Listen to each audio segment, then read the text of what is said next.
It is evening time. Hello, Silver Spring. Thank you. Nice to have you guys. Santa Barbara. Ooh, bet it's nice and hopefully warm there. Thank you. We love seeing where everybody's from.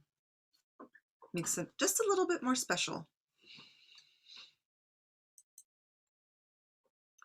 And Chantal, is there anything that people need to get right now? A notepad or? Sure. I mean, if you are the type of person who likes to take notes, you totally can grab a pen and a notepad. If you want the actual slides to be provided to you, I don't know, Mel, how you want to coordinate that. I mean, I can provide them to you, Mel, if you want The, to the send those. slides, I think what we could do is put your contact information in the Mhm. chat box Yeah. towards the end once everybody's Yeah. on, and they can reach out to you directly. Cool. Yeah. So just know if you like to take your own notes, you totally can. And if you want to just listen and you want the slides, then you can just shoot me an email.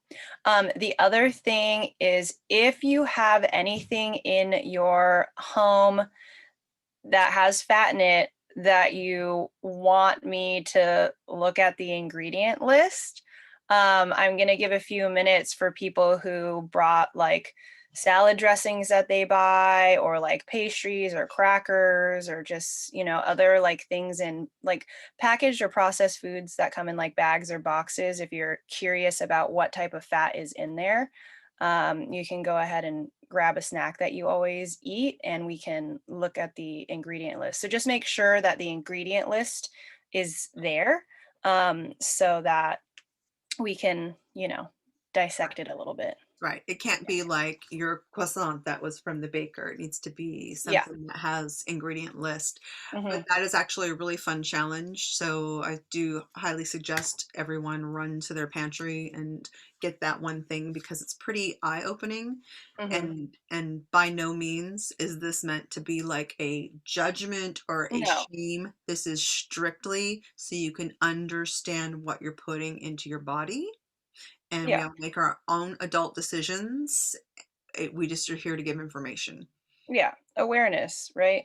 Like I know learning I'm, about it. I'm a practitioner too, and I can tell you I have some stuff in my pantry that is not aligned with my training, and I'm okay with that. So everybody does, because that's life. Yes. All right. So we're going to go ahead and get started. We got a nice little group here. We had quite a few signups, so I'll continue to let people in as they show up. And if you have joined us, feel free to, and you have not let us know where you're from, feel free to add that in the chat box. Right now we have Canada, Santa Barbara. Is that Maryland? MD? I'm so bad. Yeah, Maryland. Canada. London. So we kind of spread all out in many different time zones, Menlo Park. And so that's really cool. That's a really cool thing about if you can find something cool about a pandemic, it's pretty cool that we can all be in the same space right now on our lunch or afternoon tea breaks, maybe. I don't know. Welcome, everybody. My name is Mel, and I am the CEO of Banyan Tree Women's Collective, 501c3 in the SF Bay Area. I'm in my office in Menlo Park right now, and I just want to first and foremost congratulate you for taking time to work on your own self-care.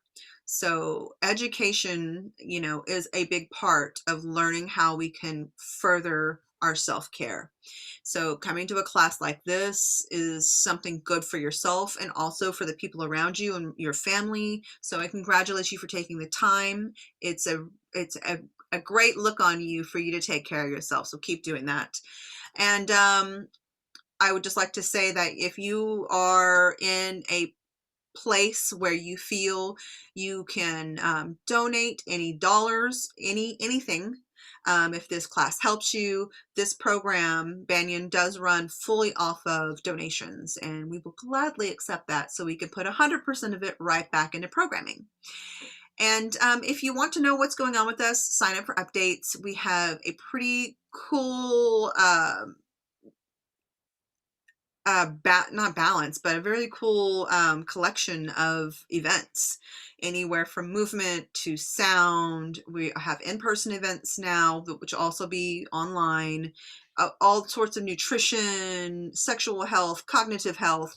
So follow us, sign up, try something that you don't even know what it's about. You don't know what sound healing is? Give it a try and see how it helps you in your journey towards healing and self-care.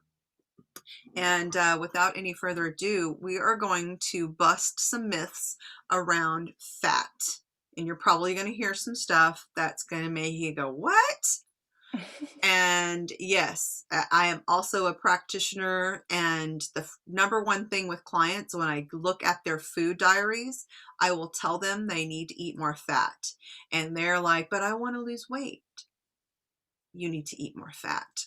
So Chantal's going to bust a bunch of myths for you, and we will open up for a little bit of Q&A afterwards. She's also going to put her contact information in the chat box, so make sure you watch the chat box towards the end. All right, Chantal, let's go. Okay. All right, here we go.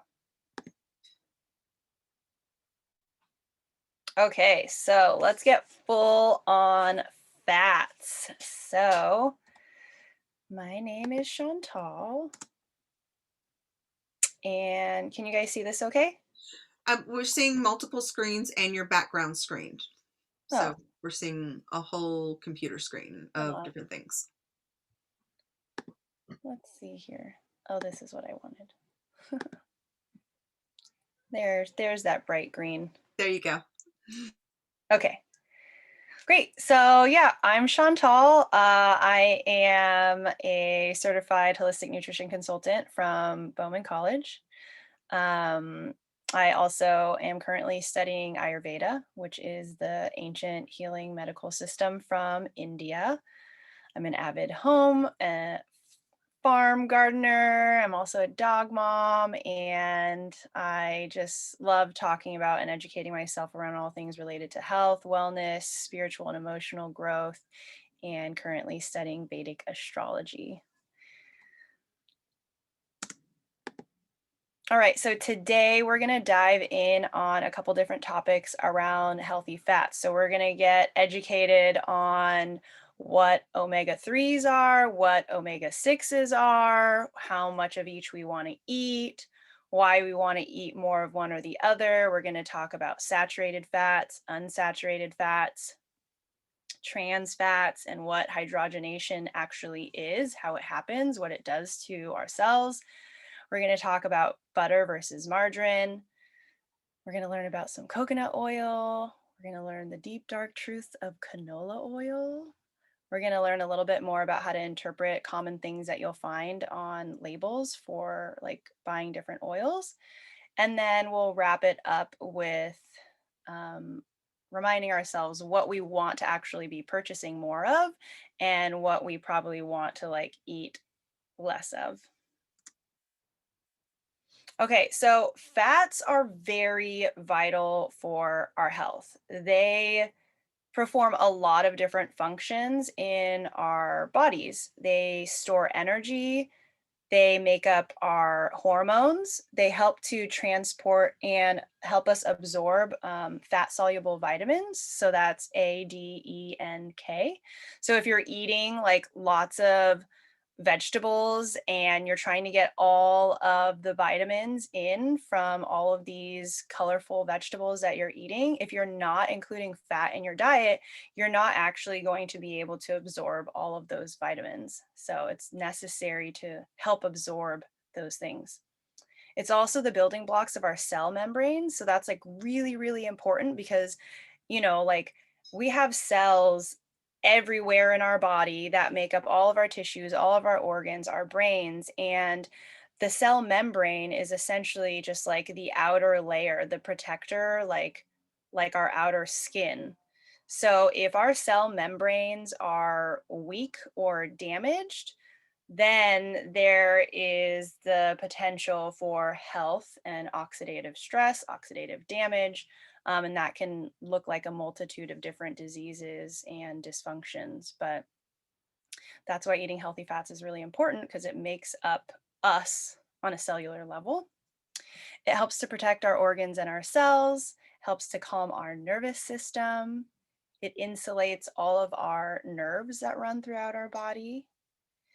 A really awesome thing about fat is that it provides satiation, right? So it's like if you're eating just a bowl of leafy green vegetables and raw fruits all the time, like you might feel like you need to eat like 7 or 8 bowls because you're not including enough fat in your diet.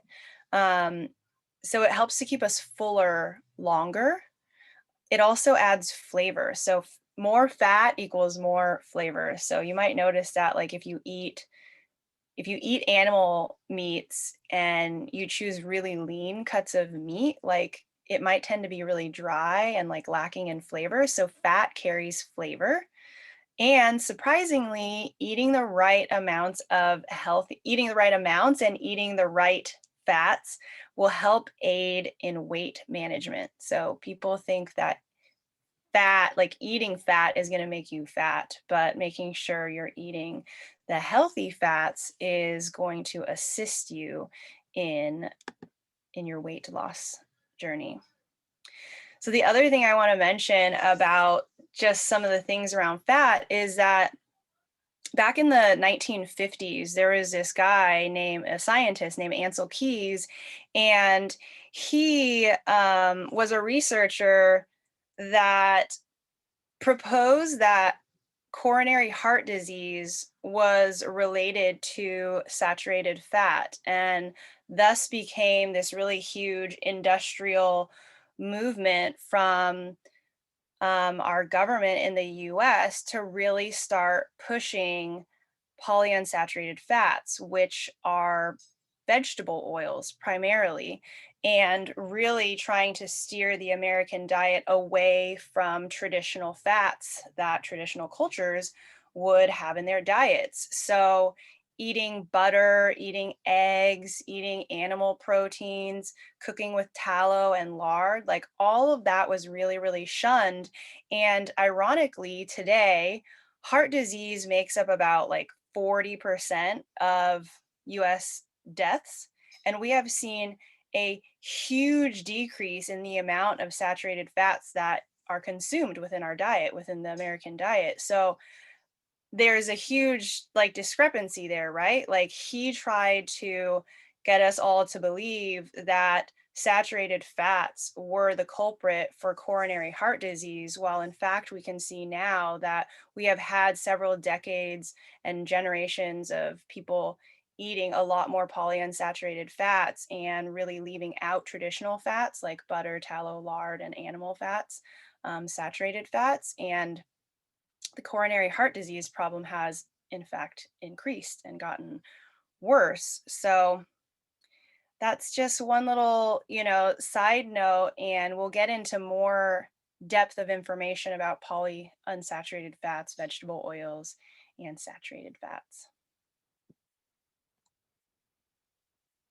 All right, so omega-3 fatty acids. I think anybody who cares about eating healthy fats has probably heard about omega-3 fatty acids. Um, Omega-3s are a type of polyunsaturated fat that is essential, and it's considered an essential fatty acid because it cannot be made by our own bodies. So we have to consume it through our diet. We have to take it in through food. So the best sources to get omega-3 fatty acids are going to be cold water fish. So that's going to include salmon, sardines, mackerel, herring, tuna, also pastured animal products, flax seeds, chia seeds, hemp seeds, walnuts, and just, oily fish in general. Um, so a note about pastured animal products, you might have also heard the term pastured or grass-fed. And pastured and grass-fed can be thought of like synonymously in the animal farming world. animals want to be and are typically found grazing on grass, right? I mean, chickens don't necessarily eat grass. They eat bugs too and insects and things like that. But so pasture raised animals, so whether that's like lamb, chicken, cows, whatever it is, they are going to be eating a diet that is more natural to them. And thus, if they're not eating like industrial grain feed, if we think of the concept, you are what you eat. If these animals are eating what they should be eating as their natural diet, their bodies and their health is going to be that which, when we consume them, are also good for us. So, on the flip side of that, if you're having conventional fed, factory farmed beef or butter or eggs or chicken, so whether you're eating the actual animal or an animal product like butter or eggs, um, or cooking with like the fat from the animal. Um, if you're having conventionally grain-fed, factory farmed animals, the grains that they're fed are meant to fatten these animals up, right? Because these farmers get more bang for their buck. And when the animals are bigger, it's just a better profit for the farmer. So these animals typically are fed high amounts of corn and soy. And typically, corn and soy are the highest GMO crops, and GMO stands for genetically modified organisms. So conventionally farmed animals are just eating a diet that's unnatural to them. They're getting really fat, they're overweight. Some of the chickens are so heavy they can't even stand up on their two legs anymore.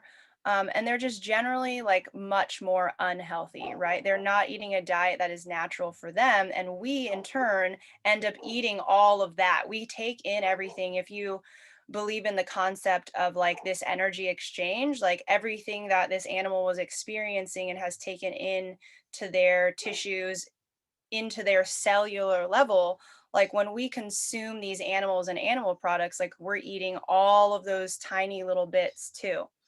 So that's why it's really important when you're choosing animal products to choose like grass fed or pastured is going to be best. Organic, I would say, would be like organic is inherently GMO, like non GMO. So organic would probably be like second best, but they could still be fed organic grains, right? So they could still be consuming a diet that's like unnatural to what they would normally be eating. Um, so I would say pastured or grass fed best, organic second best, and then I would eat the least amount of conventionally grown or farmed animals and animal products. All right. So omega-3 fatty acids are also really credited for being anti-inflammatory, and we want to eat more omega-3s in comparison or in ratio to omega-6 fatty acids. So omega-6 fatty acids are also an essential fatty acid. So again, cannot be formed by our bodies on our own. So we have to get it through our diet.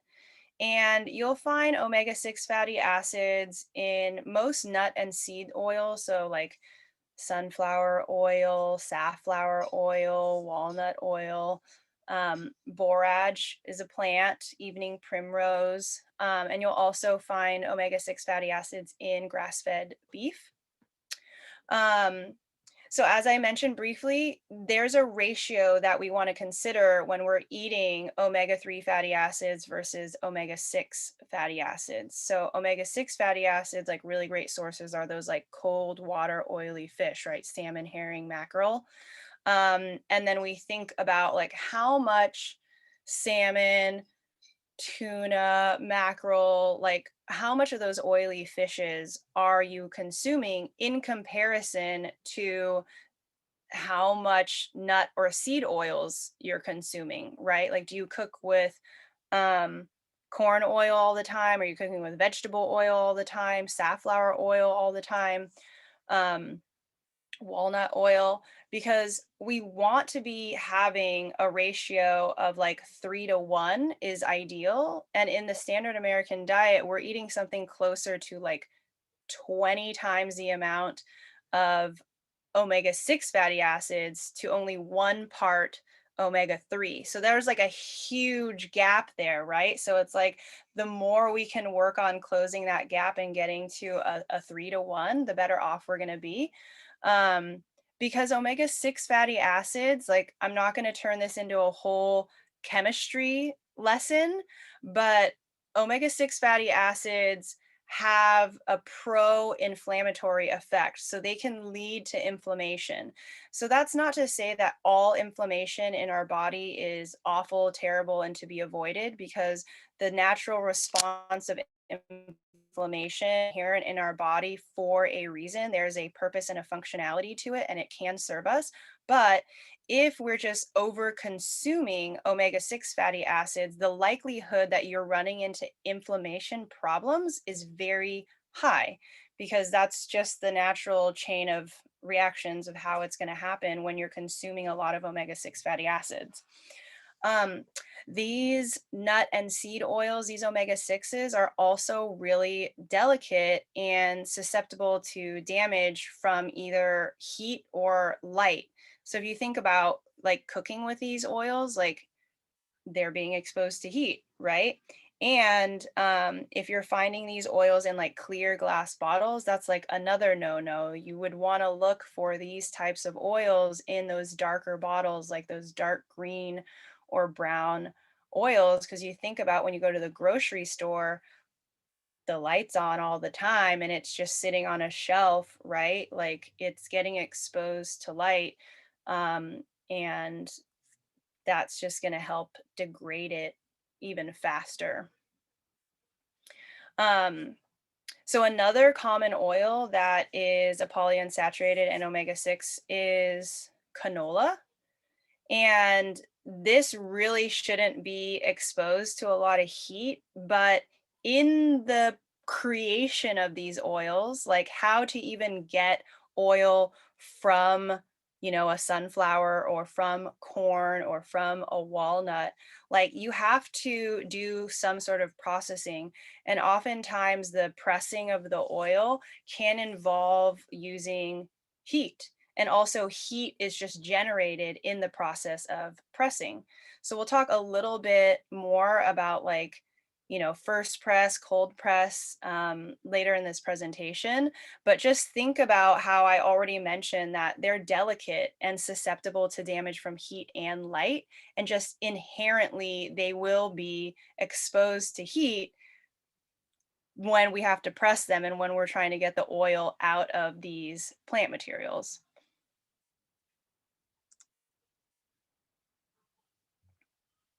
Okay, so monounsaturated fats are liquid at room temperature, but they are solid when they're chilled or refrigerated.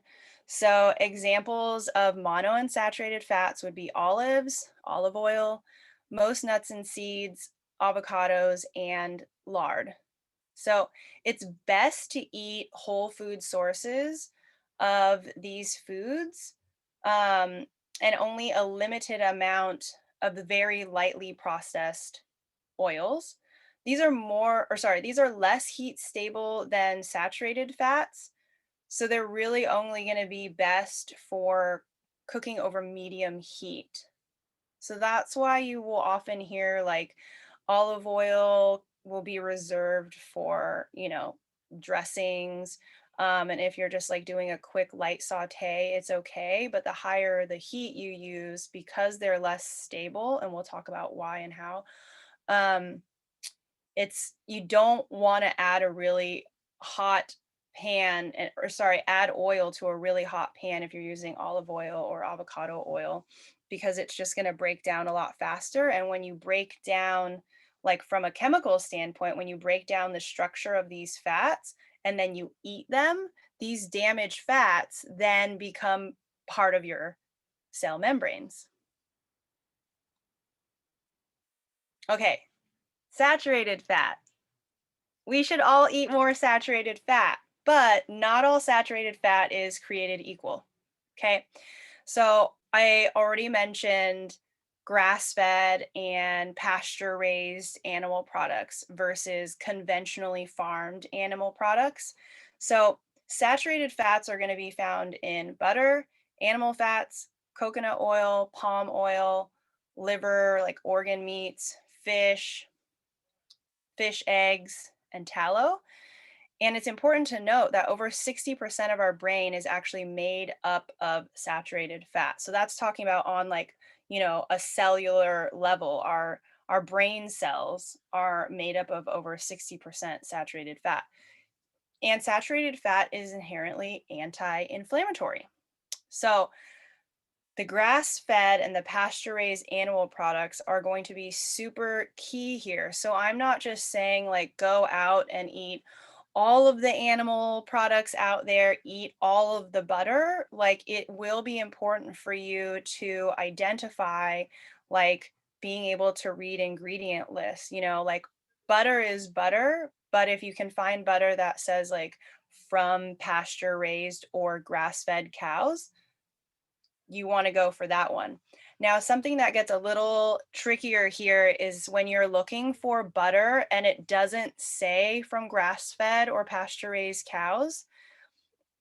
When you find butter that is from like Europe or Australia or New Zealand, so like Anchor butter, I believe is from New Zealand, I don't think it says like from pasture-raised cows, but their cows just graze on pasture, right? Like the industrialized food system in America, in the USA, is where we find a lot of really terrible conventional farming practices for our animals and even for like our plants, for ag in general.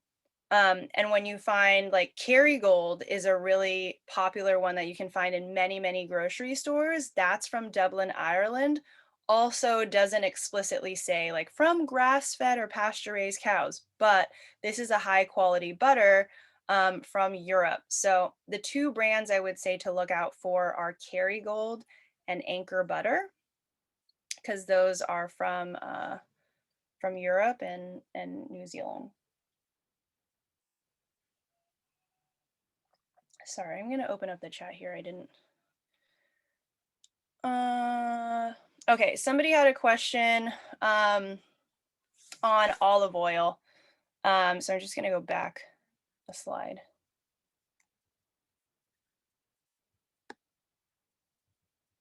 Okay, do you think it's a good idea to put olive oil in the fridge and see if it solidifies as a quality check? I don't think you necessarily need to check if it solidifies as like being a doing a quality check.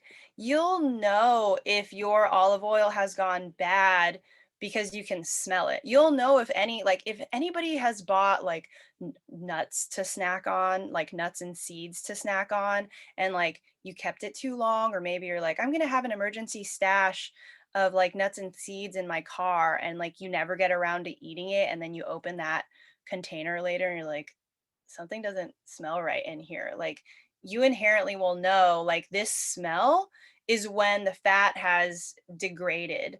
Um, I don't know that I don't know, Yasmin, is the reason why you're asking to put it in the fridge to see if it solidifies is because you're wondering if it's adulterated? Yes. Okay. Here in Canada, there have been some scandals about that. Manufacturers saying it's 100% olive oil when it actually isn't. They add other oils to it. Yeah. Okay. Yeah. I mean, I'm not gonna say that you can't check like that. It sounds like if there's a risk out there, then perhaps that is a route that you can go because yeah, you can see here it should be liquid at room temperature and solid when chilled. So if you're not really sure about the brand that you're purchasing from, then yeah, that could be a route that you go if you're wondering if it's adulterated, like it's cut with some other oils. But Mhm. if you're wondering from a quality standpoint if it's good or not, like in general for like fats, nuts, seeds, it will by smell tell you if it's gone bad.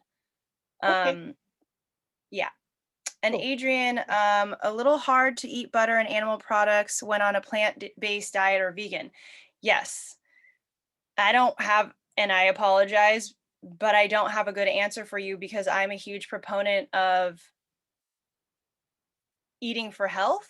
And it's undeniable that there are huge health benefits from properly raised, pasture raised, grass fed animal products. Like, you can't get from plants what we get from fish. I know that there have been um, more like research and studies out there for um, getting omega-3s from algae for vegans, but what's the right word I'm thinking? The like steps to go from the type, I like can't find the right words. The transformation that it needs to go in from algae, like the level of like the DHA and the conversion is the word that I'm thinking about. The optimal conversion from like EPA and DHA to the right fats that we need coming from algae or like flaxseed to get omega-3s just isn't as efficient. So like the amount of algae and flax seeds that a vegan would need to eat in order to get the appropriate efficient amount of omega-3 fatty acids is just it's low. I'm not saying you can't, but there is so much strong evidence from traditional diets from across the world who have been eating saturated fats from animals that it's just hard to deny like the health of their brains and bodies and the lack of disease in relation to these fats. So I apologize that I don't have a good vegan alternative for you because I've already mentioned that the omega-6 fatty acids that we find in those plant oils like sunflower, safflower, whatever, they're very pro-inflammatory. So if you're trying to have like a butter-like spread that is made from plant oils, you're gonna be leading yourself down a path that can be corrected, but you're just not getting the same health benefits as you would from properly raised, grass-fed, pasture-raised animals who are creating the butter versus like organic or non-GMO like plant oils. And we're gonna talk about butter and like butter-like substances. Um, What is the best oil to use for sauteing Chinese food, like from a flavor standpoint or from a heat standpoint?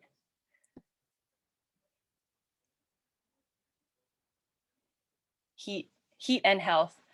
Um, yeah, from health, if we go back to saturated fat, I would use like if you can stand, depending on the dish, right? Perhaps coconut oil.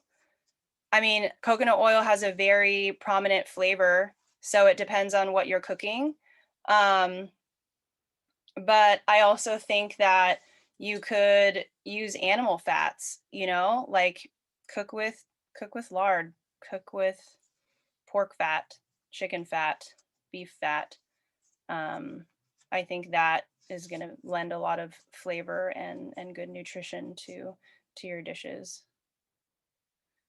All right, let's get back to these slides. Okay, so let's talk about trans fats. We're talking about these plant oils and margarine and stuff, right? So trans fats, also known as hydrogenated or partially hydrogenated fats, are found in margarine, vegetable shortening, most of our processed and packaged foods, fried foods, and refined vegetable oils. And they are pro-inflammatory. They also inhibit our insulin receptors, which means like they can and will lead to weight gain.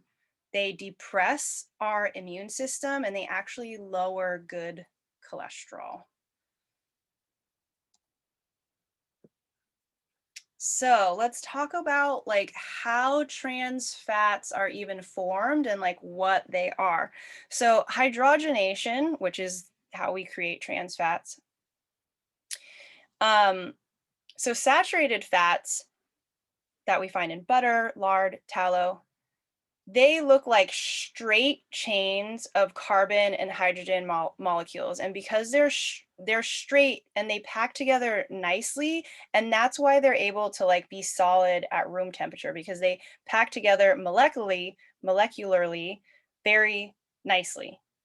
Polyunsaturated fats like corn, soy, safflower oils, they, in the presence of a nickel catalyst, will have hydrogen gas added to them. And this creates a liquid vegetable oil that can now be solid at room temperature. So the hydrogenation process transforms unsaturated oils into straight packable molecules that kind of mimic saturated fats. So it rearranges the hydrogen atoms at the double bonds. So hopefully this graphic shows you a little bit more. So I said that saturated fats, there's no double bonds. Okay, so there's just all these like, these C's are carbons, these H's are hydrogens. Hopefully this isn't too sciencey, but there's only single lines here, right? Okay. Now, if you have an unsaturated fat that has one double bond, okay, we have that here. The normal configuration for fats is called the cis configuration. That's just like the name of like how it looks. It's called cis. Okay, so the hydrogens are on the same side. They're like both on top. When we have a trans fat at this double bond where there's two lines, a double bond, like where two carbons are, then we have the hydrogen flipped, right? So cis is like, they're like this. Trans is like we added a nickel catalyst and we like pumped it with hydrogen gas, and then it changes the molecular structure. And now these hydrogen atoms, one's on the top and one's on the bottom. So it's kind of mimicking an unsaturated fat, but it's not natural. Okay, so the trans means across. And so it's normally a polyunsaturated fat is like bent or wavy, but we like straighten it out. And they wanted to straighten out these unsaturated fats because it was going to be, they're cheaper than saturated fats, right? Plants are just inherently cheaper than animals. And saturated fats, primarily coming from animals, can be really expensive. And so this was a really great way for the food processing and food manufacturing industry to use partially hydrogenated fats that are cheaper in all of their like baked goods and fried foods and stuff, because it kind of mimics a saturated fat. But the danger with having these saturated fats and having them act so similarly to a saturated fat is that they easily get taken in to form our cell membranes, and then they don't allow for the actual like functionality that a saturated fat would. So dietary trans fatty acids are actually more harmful with respect to coronary heart disease than saturated fats are. And this was a statement made by the National Academy of Sciences back in 2005. So it's like scientists and researchers know this and have published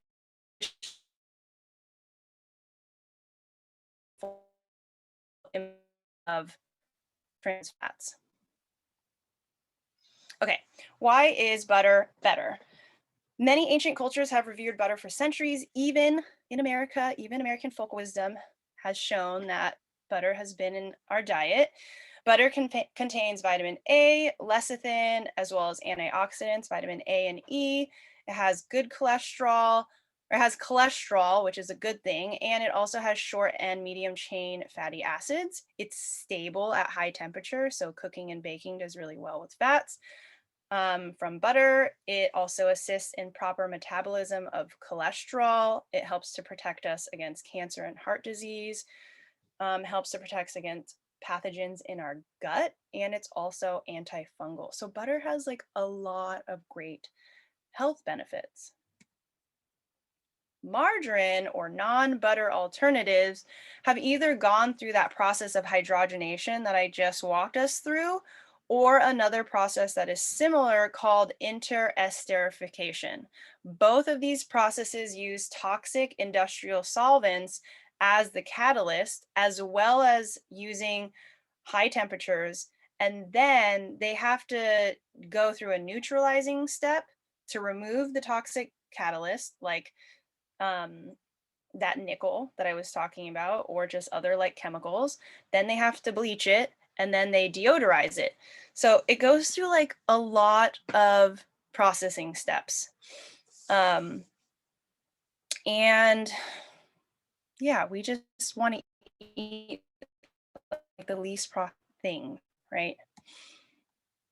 Okay, coconut oil is an example of a saturated fat, and I know that it's gotten a lot of like popularity or like a resurgence of reminding us of its health benefits. It is a saturated fat, right? It's one of those that's solid at room temperature.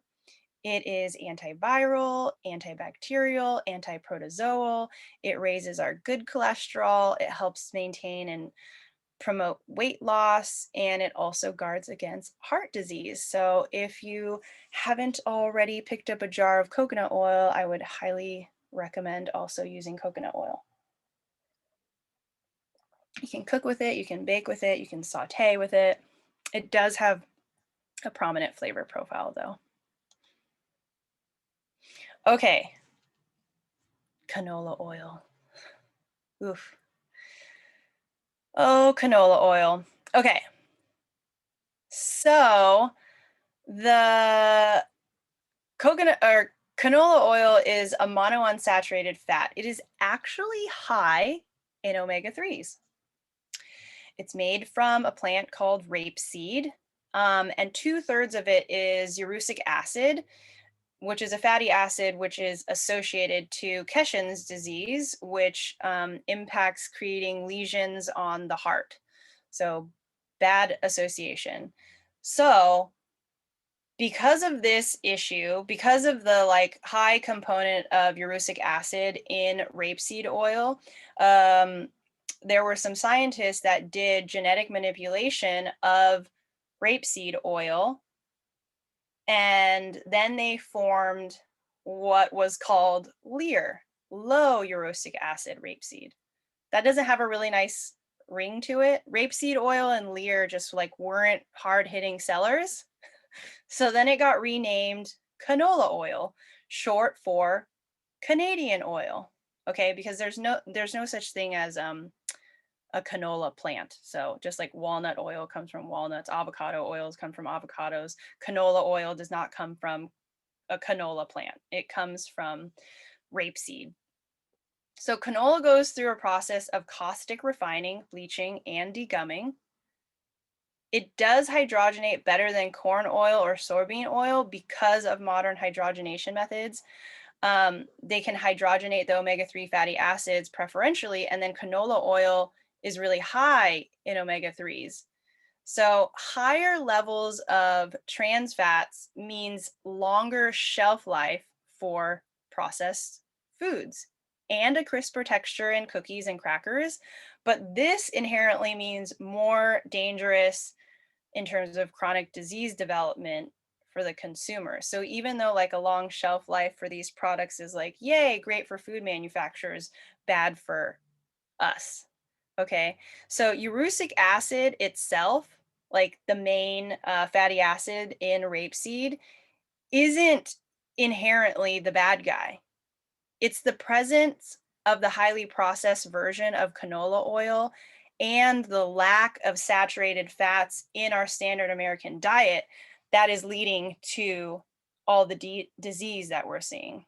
So I don't want to give all the blame to canola oil, but it's like the amount of canola oil that we're eating and the amount of processing that it's going through, and all of the like neutralizing, degumming, deodorizing, all of that, all of those steps, like all of those processings are like really bad for us. And then that, coupled with not eating enough saturated fat sources, is leading down the path to disease. Okay, so I've used a couple different words, right? Refined, deodorized, expeller press. So let's talk about what these mean. So we have refined. A refined oil is one that's undergone bleaching and deodorizing after its extraction or its like press. And it can also mean adding back color or even like an aroma. Okay, so that's if you see refined. Deodorized is that step to remove the scent of an oil. So I think you can find deodorized and refined coconut oil, right? Because they want to like maybe get rid of the really strong smell. Expeller pressed is the pressing, but without the use of heat and without the use of chemicals. So it's just a straight like press from whatever the plant material is to get the oil. And then we have first press and extraversion, which is pretty much what it sounds like, right? It's the first press or extraction of the oil.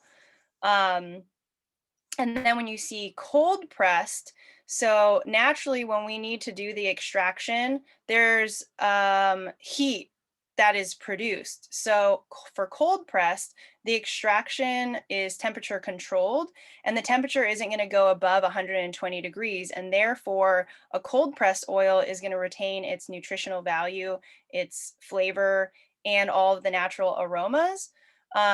Which oftentimes can be lost when there's the use of high heat.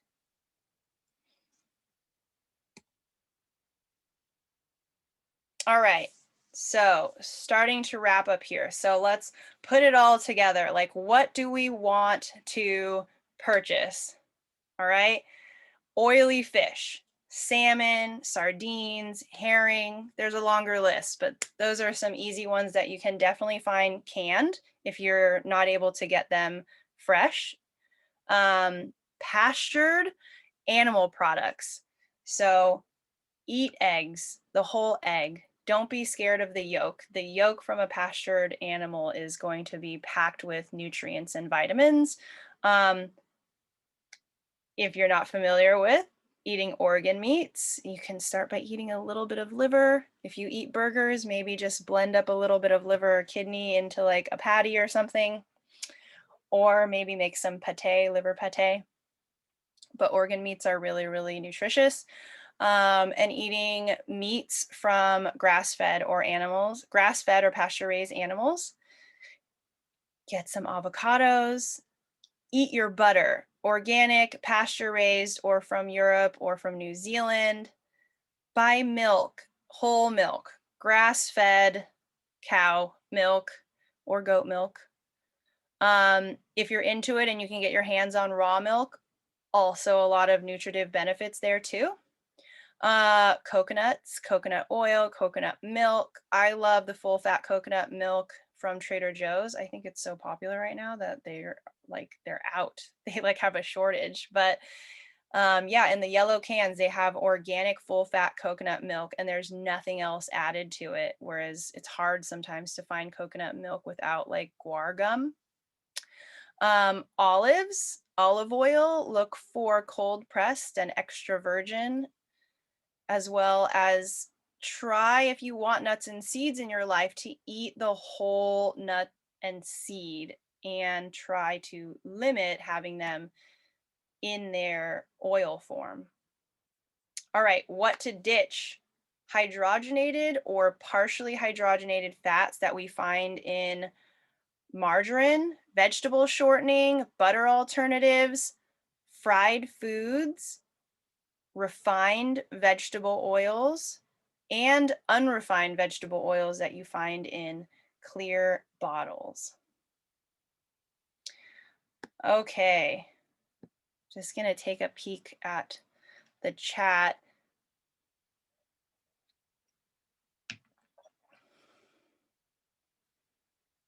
Okay, because that was my last slide, and I know some of you who joined earlier I told you can grab like salad dressing bottles.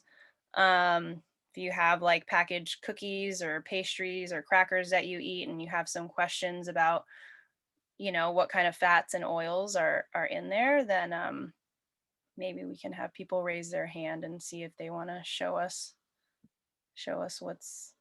what's on their label. But okay, sorry. I'll leave this up, so if you guys want to write down my email address, Instagram handle, you can get in touch with me.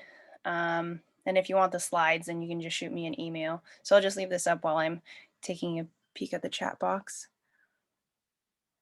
I just wanted to jump in, Chantal. Mhm. There's a lot of food for thought there.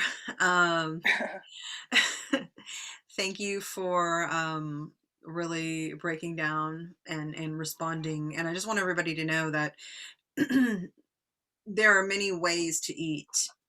Some people make personal decisions, maybe due to health, around why not to eat meat. Some people do it for activism. Everybody has their own story. And then everyone also has their own genetic makeup, right? So there's not necessarily one way that is perfect. Everything is in moderation, though. And I think that I just want everybody to keep an open mind and remember that we're here to share information, and that this information is well vetted. And if you do have further questions, I would reach out to Chantal for sure. She's done a lot of research on this. And Chantal, I just want to really tell you how much we appreciate you bringing this subject, which is a big one. It's a big one for lots of people, and there's still a lot of information that you could continue to give. It's kind of like the iceberg. Thank you. I'm just going to answer one of these questions out loud. So somebody, Yasmin, seeds are good. Oils made from seeds, not so good. I mentioned, but I'm not saying that you can't eat any plant oils from seeds. I would just keep in mind, like, what is the ratio or amount of seed oils that you're consuming, or just omega-6 sources that you're getting in comparison to like saturated fats and omega-3 fatty acid sources, because where health implications will begin to like get out of hand are when you're having more omega-6 fatty acid intake and like a very tiny amount of omega-3s and saturated fatty acids. So it's not to say that you can't, but like how much of the better things are you taking in to bring yourself into balance and health, right?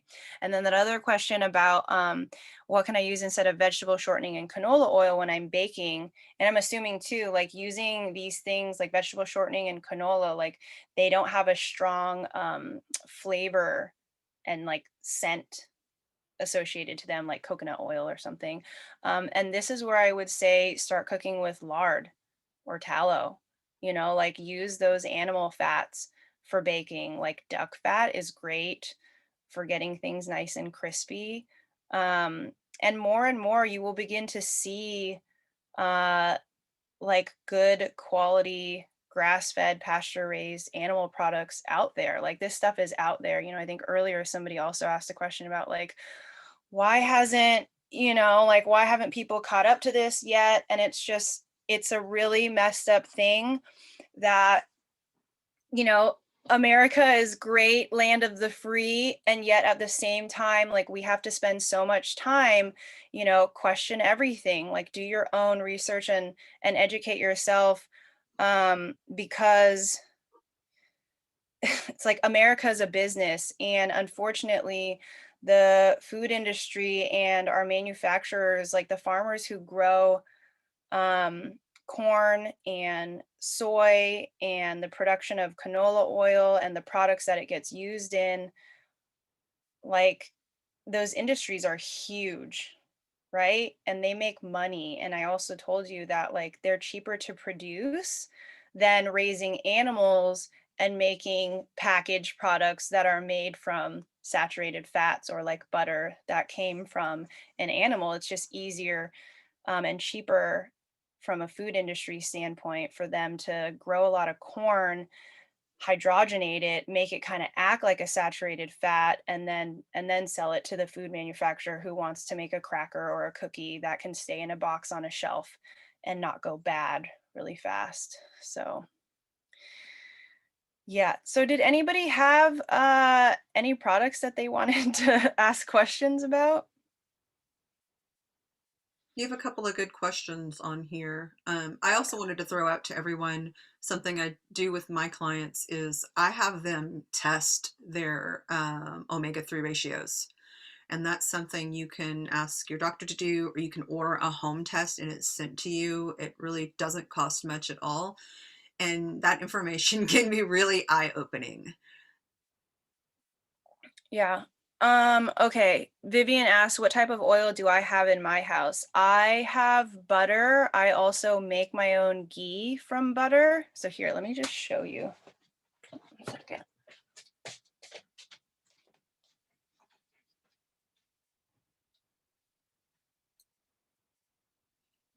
And everyone, if you have questions, please continue to type them in so we can use the last couple of minutes efficiently. We want to be able to answer as many as we can. Also, the screen is up right now, and Chantal's link email is on there, so you can email her for slides. You can email her for any additional questions. Okay. So this is a brand called Epic, and this is duck fat. And the ingredients are just rendered duck fat, and it's just in a glass jar. So I'll cook with this, I'll saute with it. You can also bake with it. I think it says, yeah, Asian stir fries. I think Vivian, you asked me earlier, right? Flaky pie crust, anything baked. I use that. I also was talking about 2 different brands of butter. So this is Kerrygold. The silver package of Kerrygold is the unsalted butter. So when I make ghee, I use unsalted butter because the salt gets in the way of the making of it. Like if you want salted ghee, you just make ghee from unsalted butter and then you add salt afterwards. But yeah, so Kerrygold. Oh, it does say milk from Irish grass-fed cows. I think that's new. I think, they started to know people are starting to care about that. And then this is that other brand I talked about, Anchor Butter. And for those of you that are in the US, like I can't speak for every state, but Grocery Outlet is a huge chain. And I love Grocery Outlet because they are now expanding the like better for you food options. And like I get Kerrygold. You can get this from Costco if you have a Costco membership, but I get this from Trader Joe's for like I think it's either $3.29 or $3.69. And then this Anchor Butter, I swear I found this at Grocery Outlet for like $1.99.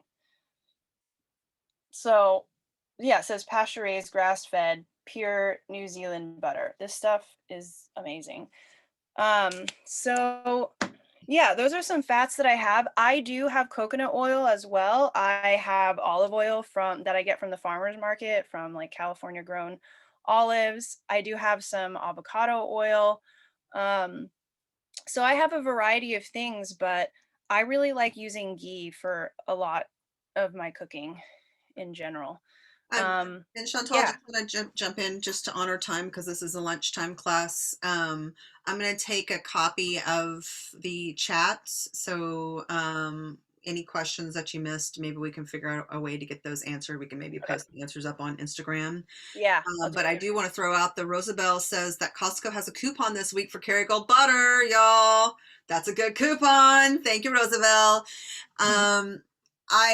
Like I said, we can continue this conversation. And this is an important conversation to be had. I want to thank you guys for showing up, because it is important that we break down some of these things that we've been told and challenge. You know, this is our health. This is our health journey.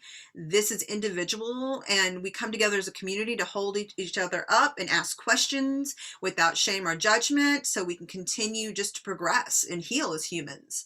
So let's, you know, stay in touch, sign up for additional classes. We've got some really great suggestions here. I guess we're going to have a ghee making class now, Chantal. Okay. Cool. Once again, Chantal's email is on the screen. We will send a thank you email out that will also have her contact information, and you will reach out to her for slides and additional questions, or if you want to hire her to work with her, she is freaking genius to work with, people. So do something good for yourself. All right, everybody, have a great rest of your day. Thank you so much, and we look forward to seeing you again. Thanks, everybody. Appreciate your Bye-bye. time. Thank you. You're welcome. Thank you. You're very welcome.